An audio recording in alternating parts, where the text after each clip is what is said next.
देखिए बेटे, अब हमें क्या करना है, रिफ्रैक्शन ऑफ लाइट हमको करना है। क्या करना है,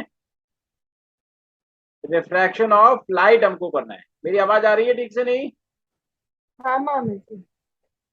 देखिए, रिफ्रैक्शन ऑफ लाइट क्या होता है बेटे, हमने रिफ्लेक्शन में क्या पढ़ा था कि जब लाइट स्ट्राइक करती है तो वो वापस हो जाती है, लेकिन रिफ्रैक्शन में ध्यान रखना लाइट वापस नहीं होती बेटे। ये क्या करती है, ये लाइट दूसरी तरफ चली जाती है। मतलब क्या है, रिफ्रैक्शन जो होगा वो एक ट्रांसपेरेंट मीडियम में होता है। कहाँ होता है? Transparent medium. क्या किसके थ्रू होता है? Takes place in a transparent medium.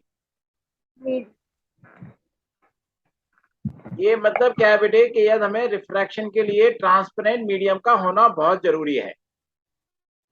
बात समझ में आया कि नहीं आया? मामी जी। तो जब तक यदि मान लीजिए मीडियम ट्रांसपेरेंट नहीं है तो रिफ्रैक्शन नहीं होगा। क्लियर? तो मीडियम रिफ्रैक्शन हाँ। का जो है होने का मीनिंग क्या है, वो जो है अब डेफिनेशन क्या है।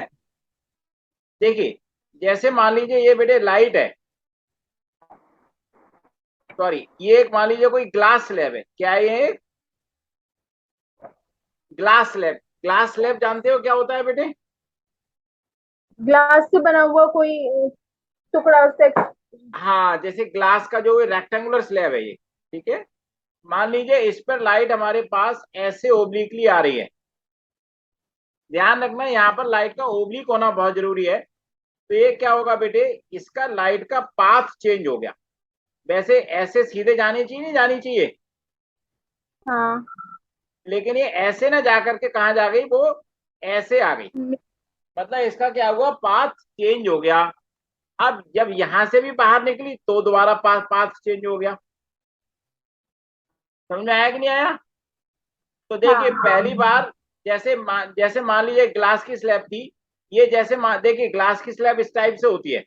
यदि आप एक रेक्टेंगुलर स्लैब बनाएंगे तो ये आपको रेक्टेंगुलर स्लैब इस टाइप से बनेगी,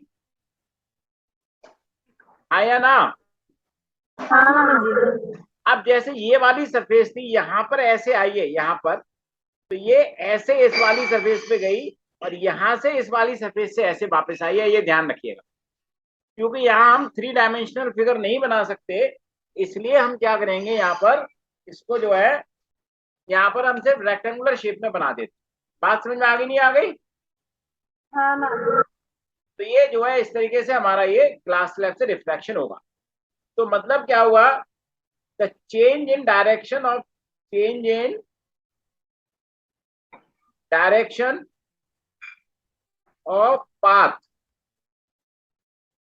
ऑफ लाइट, ओके, हाँ मामा जी। when it passes from one medium to another medium obliquely. यहां पर ध्यान रखना बेटे, ओब्लिक होना बहुत जरूरी है। यदि ओब्लिकली नहीं होगी तो ये रिफ्रैक्शन यहाँ पर पाथ चेंज नहीं होगा। अब ये जो हमारे पास है, ये जो रे है बेटे, इसको हम कहते हैं इंसिडेंट रे। क्या बोलते हैं हम इसको? Incident ray. इंसिडेंट रे हम इसको बोलेंगे। ये जो रे है हमारे पास, इसको बोलते हैं हम रिफ्रैक्टेड रे। और ये जो रे हम इसको बोलते हैं इमरजेंट रे। समझ में आया कि नहीं आया? हाँ। अब यहाँ पर ये जो पॉइंट है इसको हम बोलते हैं पॉइंट ऑफ इंसिडेंस। क्या बोलते हैं हम इसको? Point of point incidence. Of. ये हमारे पास यहाँ पर एक लाइन ड्रॉ करें हम, जैसे यहाँ पर एक परपेंडिकुलर ड्रॉ करें तो ये हमारा क्या हो गया, नॉर्मल है ये। यहाँ भी दूसरी सरफेस पे भी हम ड्रॉ करें तो ये भी क्या है, हमारा एक नॉर्मल। क्लियर हुआ? अब हाँ ये मामा जो जी। एंगल है बेटे इसको हम कहते हैं आई। ये आई क्या हमारे पास, एंगल ऑफ इंसिडेंस। क्योंकि इंसिडेंट रे और रिफ्रैक्ट और नॉर्मल के बीच में है। यहां जो एंगल आएगा उसको हम कहते हैं आर। ये क्या है, एंगल ऑफ रिफ्रैक्शन। समझ में आया? देखिए, हाँ मामा जी। ये जो वाला एंगल ऑफ इंसिडेंस है ये फर्स्ट रे के लिए, फर्स्ट सरफेस के लिए होता है। Angle of refraction second surface के लिए है। ये एंगल ऑफ इंसिडेंस हमारा सेकंड सरफेस के लिए है और ये एंगल ऑफ रिफ्रैक्शन हमारा सेकंड सरफेस के लिए है। लेकिन फाइनली चूंकि ये बाहर आ रहा है तो इसको हम ई कहते हैं, जिसको हम कहते हैं एंगल ऑफ इमरजेंस भी हम इसको बोलते हैं। तो मैं आया कि नहीं आया? हाँ मामा जी। ये देखिए बेटे, ये जो रे हमारी, ये इंसिडेंट रे फर्स्ट सरफेस के लिए है, ये रिफ्रैक्टेड रे फर्स्ट सरफेस के लिए है। और जो रिफ्रैक्टेड रे जो होती है फर्स्ट सरफेस की, वो इंसिडेंट रे बन जाती है सेकंड सरफेस के लिए भी। और ये बाहर से आ रही है, ये सरफेस के लिए, सेकंड सरफेस के लिए रिफ्रैक्टेड रे है। जब फाइनली हम बात करेंगे तो हमारे पास चूंकि 3 रे हैं, तो ये हमारे पास आ गई बेटे इंसिडेंट रे, ये हमारे पास आ गई रिफ्रैक्टेड रे, और ये हमारे पास क्या आ गई इंसिडेंट रे। समझ में आया कि नहीं आया बेटे? हाँ मामा जी। हमारे पास 3 एंगल हो गए, incidence, refraction and angle of emergence. But her surface के लिए हम अलग अलग ले सकते हैं। ये एकदम बेटे इंसिडेंट रे के आगे हम एक्सटेंड करें और ये इमरजेंट रे देखें तो ये आपस में क्या पैरेलल होती हैं। ये जो रे है इमरजेंट रे और ये हमारी जो है ये इंसिडेंट रे का ओरिजिनल पाथ था, ये क्या है, दोनों पैरेलल टू ईच अदर है। और इनके बीच में ये जो परपेंडिकुलर गैप होता है, इसको हम कहते हैं लेटरल डिस्प्लेसमेंट। क्या बोलेंगे? Lateral displacement. इसको हम लेटरल डिस्प्लेसमेंट इसको हम बोलते हैं। क्लियर हुआ? हाँ मामा जी। समझ में आया कि नहीं आया? हाँ मामा जी। आ गया। आप देखिए बेटे, पहले इसको इतना रीड करो, आप रीड करो बेटे इसको। Refraction. The change in direction of light when it passes from one medium to another medium obliquely is called refraction of light, or the bending of ray of light due to change in speed of light as it passes obliquely from one medium to another medium is called refraction. Angle of incidence. Angle between incident ray and the normal at the point of incidence denoted by I. Angle of refraction. Angle between refracted ray and normal at the point of incidence denoted by R. Angle of emergence. Angle between emergent ray and the normal at other surface when it passes out in refraction. Angle I is not equal to angle R. अब देखिए बेटे reason क्या होता है इसका, refraction का cause क्या है। देखिए बेटे रीजन क्या है हमारे पास रिफ्रैक्शन का, कि जब भी बेटे जो स्पीड ऑफ लाइट होती है हमारे पास, क्या होती है Speed of light. बेटे? स्पीड ऑफ लाइट बेटे हर मीडियम में अलग अलग होती है। स्पीड ऑफ लाइट क्या होती है बेटे? हर मीडियम में अलग अलग। जैसे देखिए स्पीड ऑफ लाइट जो होती है बेटे, एयर में और वैक्यूम में होती है 3 × 10⁸ मीटर पर सेकेंड। समझ में आया? हाँ मामा जी। और बेटे जब एक मीडियम से दूसरे मीडियम में जाएगी, जैसे speed of light in glass क्या हो जाती है बेटे, 2 × 10⁸ मीटर पर second. Speed of light in water क्या होती है बेटे, 2.25 × 10⁸ मीटर पर सेकेंड। मतलब क्या है कि जब बेटे एयर से, जैसे मैंने ऊपर जो दिखाया था बेटे आपको डायग्राम, ये बाहर क्या है, यहाँ पर एयर है, यहाँ पर क्या है, ग्लास है, फिर क्या है, एयर है। तो देखिए जैसे बेटे एयर से ग्लास में आएगी, स्पीड ऑफ लाइट क्या होगी, चेंज हो जाएगी। तो इससे चेंज होने की वजह से क्या होगा, इसका पाथ क्या होगा, चेंज हो जाएगा। और जैसे बेटे ग्लास से फिर से एयर में जाएगी, फिर से स्पीड चेंज हो जाएगी। तो because of the change in the speed of light, बेटे स्पीड ऑफ लाइट में चेंज हो जाता है, इसलिए क्या है हमारे पास ये डिफरेंट, हमारे पास रिफ्रैक्शन की जो पोजीशन आ जाती है। अब देखिए बेटे कैसे होता है, आप यहां देखिएगा इस डायग्राम में, इस डायग्राम में देखिए बेटे, जैसे मान लीजिए बेटे हम इसको एक्सप्लेन कर सकते हैं क्वांटम थ्योरी से। जो क्वांटम थ्योरी थी उसमें क्या बताया था कि जो लाइट है पैकेट्स के फॉर्म में चलती है, पार्टिकल के फॉर्म में चलती है। तो बेटे जब रे ऑफ लाइट आ रही है तो इसमें बहुत सारे पैकेट्स होते हैं लाइट के, मतलब बहुत सारे पार्टिकल्स होते हैं बीम ऑफ लाइट में। तो मान लीजिए ये पहली लाइट रे आई, तो ये यहाँ पर पहले स्ट्राइक की, यहाँ पर बेटे आवाज आ रही है नहीं? क्या दिख रहा है, डायग्राम दिख रहा है, नहीं दिख रहा है तुम लोगों को? दिख रहा है मामा जी। आप देखेंगे यहाँ पर पहले स्ट्राइक किया, ठीक है, यहाँ पर देखेंगे लास्ट में, मतलब क्या हर जगह क्या है, ये हर जगह इसका स्ट्राइक का ये डिफरेंट रेट पे जो है डिफरेंट टाइम में स्ट्राइक कर रही है। तो जब ये अंदर गई तो पहले इसकी स्पीड कम हो गई, लेकिन ये लास्ट में गई तो इसकी स्पीड लास्ट में कम हुई। तो इसकी वजह से क्या हुआ बेटे कि ये बैंड पहले कर गई, ये बैंड बाद में की, मतलब ये पहले अंदर चली गई, ये बाद में अंदर की, तो उससे क्या हुआ, बैंडिंग हो गई। जब ये बाहर आएगी बेटे तो बाहर भी ऐसे ही होना है, ये पहले बाहर निकलेगी, ये बाद में बाहर निकलेगी, मतलब पहले इसकी स्पीड ज्यादा हो गई, बाद में इसकी स्पीड ज्यादा हुई। तो इसकी वजह से क्या हुआ बेटे कि ये लाइट की हमारी बेंडिंग हो जाती है। इस बेंडिंग को क्या कहते हैं, हम रिफ्रैक्शन बोलते हैं। क्लियर हुआ कि नहीं हुआ? हाँ मामा जी। पढ़िए बेटे। Cause of refraction. The refraction is due to the change in speed of light going from one medium to another. Thus, when light goes from one medium to another, its speed changes and causes refraction. Greater the difference in the speed of the light in the two media, greater will be the amount of refraction or bending of light. Why a change in speed of light causes refraction of light? It can be explained by using wave theory of light. A beam of light is made up of tiny waves.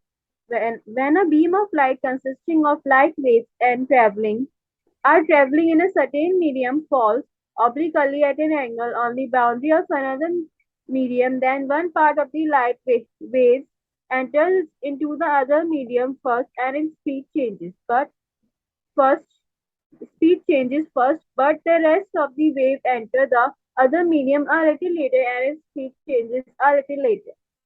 It causes a change in the direction of light. It is called refraction. Very good. अब ये पढ़ो, देखो surface A पे क्या हो रहा है, पढ़ो जरा, यहाँ पर पॉइंट ए पे क्या हो रहा है, पढ़ो। At A, light waves on this side of beam of light reach the glass first, enter the glass first and slows down first. अब इसके बाद बी में देखो क्या हो रहा है। At B, light waves on this side of beam of light reach the glass a little later, enter the glass later and slows down a little later. अब देखो सी में क्या हो रहा है। At C, light waves on this side of beam of light come out of glass first and speeds up first. अब D में देखो क्या हो रहा है। At D, light waves on this side of beam of light comes out of glass a little later and hence speed up a little later. बात समझ में आया कि नहीं आया, रिफ्रैक्शन क्यों हो रहा है? हाँ मामा जी। Very good. अब नेक्स्ट पॉइंट देखिए क्या है बेटे, मीडियम क्या होता है। मीडियम का मतलब क्या है, एनी ट्रांसपेरेंट मटेरियल। क्या है मीडियम का क्या मतलब है, एनी ट्रांसपेरेंट मटेरियल। कोई भी ट्रांसपेरेंट मटेरियल है उसको हम क्या बोलेंगे, जिसमें लाइट पास हो सकती हो। ध्यान रखना, क्या लाइट बेटे वैक्यूम में पास हो सकती है? हाँ पक्का? हाँ। ओके, श्योर हो ना? वैक्यूम में ना? हाँ जी, हाँ हो सकती है। ओके। एनी ट्रांसपेरेंट मीडियम जिसमें कि लाइट पास हो सकती हो, वो क्या होता है, हमारा मीडियम होता है। जैसे एग्जांपल ले लें हम, एयर, एयर भी एक मीडियम है, ग्लास भी एक मीडियम है, वाटर एक मीडियम है, डायमंड भी एक मीडियम है, ठीक है, एनीथिंग। कैरोसिन भी एक मीडियम हो जाता है, एल्कोहल भी एक मीडियम है। एनीथिंग विच इज ट्रांसपेरेंट बेटे, वो आपका कोई भी हो सकती है, वो हमारी क्या हो जाएगी, वो मीडियम हो जाएगी। क्लियर हुआ? हाँ मामा जी। अब लेकिन जो इनकी ऑप्टिकल डेंसिटी होती है बेटे, वो क्या होती हैं, हर एक की डिफरेंट होती हैं। क्लियर? हाँ मामा जी। हर एक की ऑप्टिकल डेंसिटी क्या होती है, जैसे एयर की ऑप्टिकल डेंसिटी अलग है, ग्लास की अलग है, वाटर की अलग है, डायमंड की अलग है, केरोसिन की अलग है, अल्कोहल की अलग है। हर एक की क्या होती है, अलग अलग होती है। अब डिपेंड किस पे करता है, जो optical density of a medium जो होता है बेटे, optical density of a medium किस पे डिपेंड करती है, is inversely proportional to the speed of light in that medium. समझ में आया कि नहीं आया? हाँ मामा जी। मतलब क्या है कि जिस की स्पीड ऑफ लाइट कम होगी उसकी ऑप्टिकल डेंसिटी क्या होगी, ज्यादा होगी, और जिस मीडियम में स्पीड ऑफ लाइट ज्यादा होगी उसकी ऑप्टिकल डेंसिटी क्या होगी, कम होगी। क्लियर? तो इसका मतलब क्या है बेटे, रेयरर मीडियम क्या है बेसिकली। अब आप रेयरर मीडियम देखिए क्या होता है बेटे। रेयरर मीडियम या इसको ऑप्टिकली रेयरर मीडियम भी बोलते हैं, कि जिसमें स्पीड ऑफ लाइट क्या होती है, इज मोर, क्या होती है? Is more. तो मतलब क्या है ये, इसमें इसकी जो ऑप्टिकल डेंसिटी होती है वो क्या होती है? लेस होगी। हाँ। अब जो बेटे हमारे पास जो बेटे जो डेंसर मीडियम होता है, या इसको हम ऑप्टिकली डेंसर मीडियम बोलते हैं, उसमें स्पीड ऑफ लाइट क्या होती है? लेस होती है। तो इसका मतलब ऑप्टिकल डेंसिटी क्या हो गई इसकी? ज्यादा हो गई। हाँ। आया ना? हाँ मामा जी। एरर मीडियम में बेटे स्पीड ऑफ लाइट ज्यादा होती है, और डेंसर मीडियम में स्पीड ऑफ लाइट कम होती है। तो ऑप्टिकल डेंसिटी इसकी उल्ट हो जाएगी बेटे। ऑप्टिकल डेंसिटी हमारी क्या होती है? वो लेस होती है रेयरर मीडियम की, और मोर होती है डेंसर मीडियम। क्लियर? हाँ मामा जी। अब लेकिन ध्यान रखना बेटे कि कौन सा मीडियम रेयरर होगा, कौन सा मीडियम डेंसर होगा, ये हम एब्सोल्युटली नहीं कह सकते।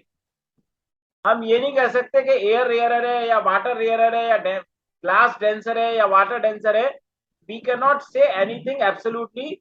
हमेशा क्या होता है बेटे, ये जो ऑप्टिकल डेंसिटी या रेयरर मीडियम क्या होगा, डेंसर मीडियम क्या होगा, वो हमेशा between the two medium compare किया जाता है।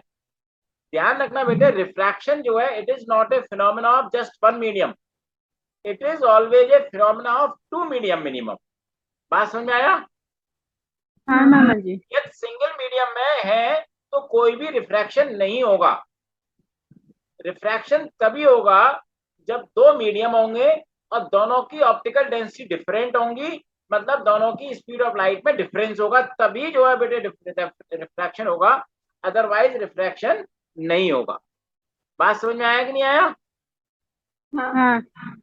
तो मतलब क्या है, देखिए जैसे मैंने आपको ऊपर बताया बेटे कि जो स्पीड ऑफ लाइट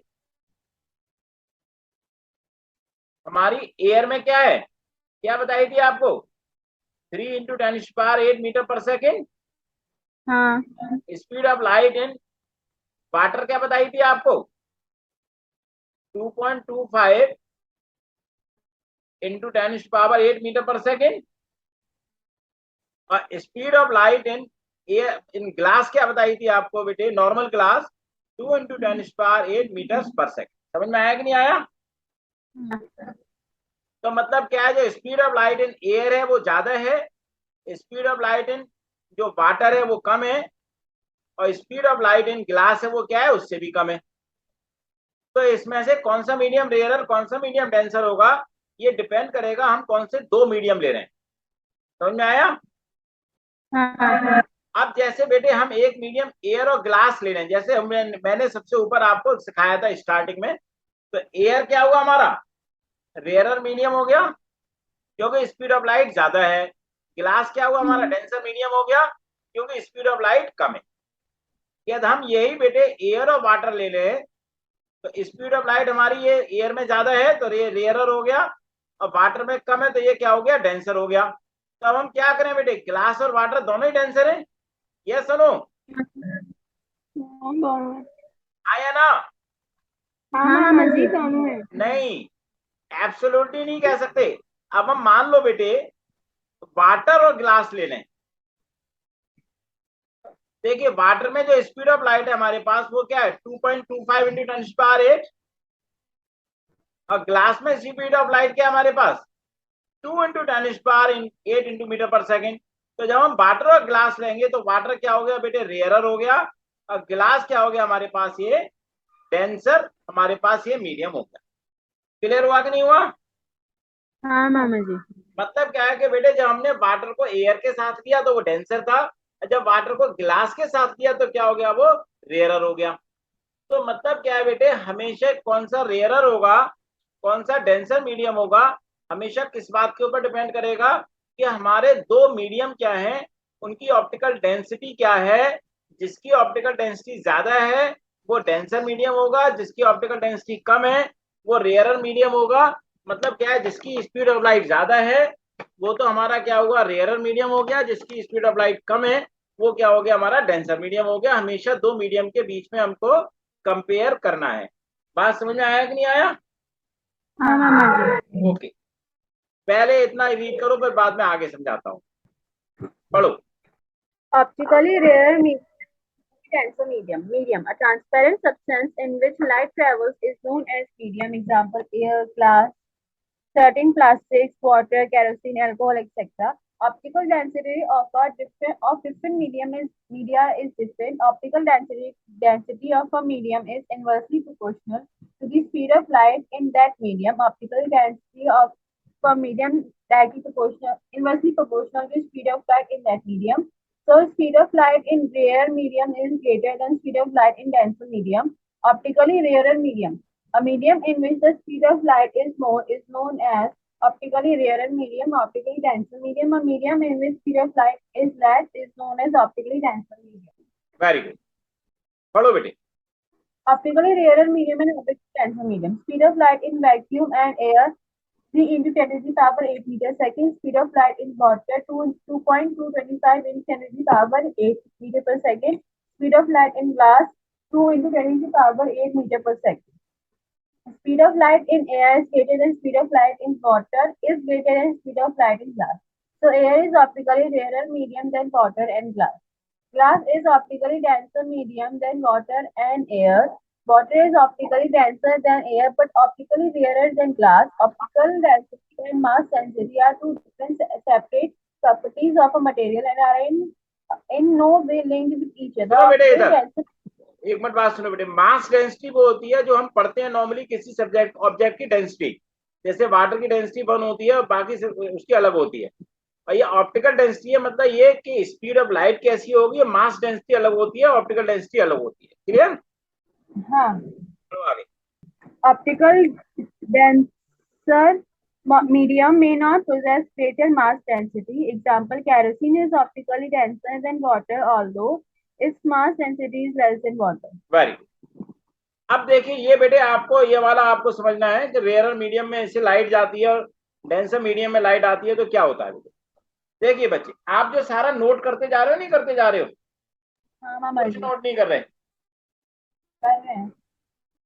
देखिए बेटे, मतलब क्या, रे ऑफ लाइट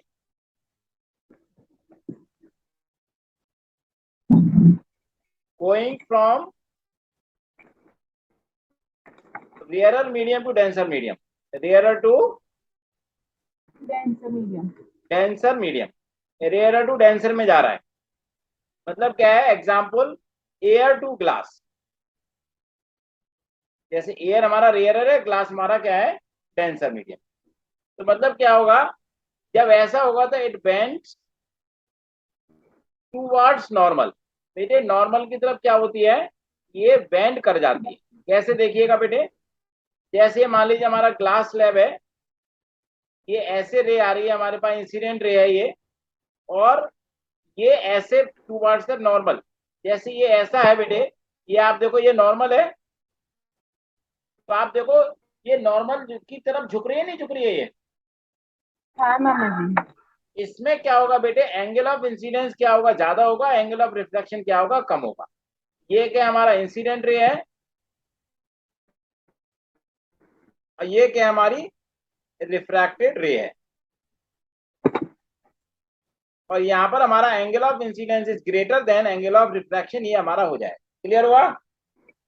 हाँ मामा जी। मतलब जो एयर टू ग्लास जो जाएगी हमारी, वो क्या होगी, ये नॉर्मल की तरफ ये होगी, जैसे ऊपर मैंने डायग्राम में आपको दिखाया था। अब क्या है कि ray of light going from denser to the rarer medium. जैसे हम बात करें बेटे ग्लास टू एयर, एग्जाम्पल क्या लें, ग्लास टू एयर। तो ग्लास हमारा डेंसर मीडियम होता है और एयर हमारा क्या होता है, रेयरर मीडियम हमारे पास होता है। क्लियर? इसमें क्या होगा बेटे, बेंड्स अवे फ्रॉम नॉर्मल, क्या हो जाएगी, When away from normal. देखिए यहाँ तो मैंने मीडियम लिखना भूल गया, यहाँ एयर है तो ये रेयरर मीडियम हो गया, और ये ग्लास है तो ये क्या हो गया, हमारा डेंसर मीडियम हो गया। अब ऐसे बेटे यहाँ पर ये हमारे पास, ये मान लीजिए हमारे पास ग्लास है जो कि क्या, हमारा डेंसर मीडियम है, और ये हमारा क्या है, एयर है जो कि हमारा क्या है, रेयरर मीडियम। ये हमारी क्या हो गई, यहाँ पर ये इंसिडेंट रे है, ठीक है, और ये हमारा क्या क्या है, नॉर्मल है ये। तो ये क्या हो जाएगी बेटे, अवे फ्रॉम नॉर्मल हो जाएगी। आप देख रहे हो नॉर्मल की तरफ से बढ़ गई आगे, ये हमारी क्या रिफ्रैक्टेड रे है। तो यहाँ पर क्या देखोगे आप, जो एंगल ऑफ इंसिडेंस है वो कम है और एंगल ऑफ रिफ्रैक्शन ज्यादा है। यहाँ पर क्या है, angle of incidence is less than angle of refraction, ये हमारे पास हो जाए। क्लियर हुआ कि नहीं हुआ ये? हाँ मामा जी। तो ये दो हमारे केस हो गए, जब बेटे एंगल और जब हमारी डेंसर से रेयरर में जाती है और जो रेयरर से डेंसर में जाती है। क्लियर हुआ? हाँ मामा जी। इसको रीड करोगे, एक मिनट, हाँ पढ़ो बेटे। Optically rarer medium and optically denser medium. Case 1. Refraction of light when it goes from a rarer medium to denser medium. When a ray of light travels from an optically rarer medium to an optically denser medium, it bends towards the normal at the point of incidence. In this case, angle of refraction is less than the angle of incidence. When a ray of light goes from air to glass, it bends towards the normal.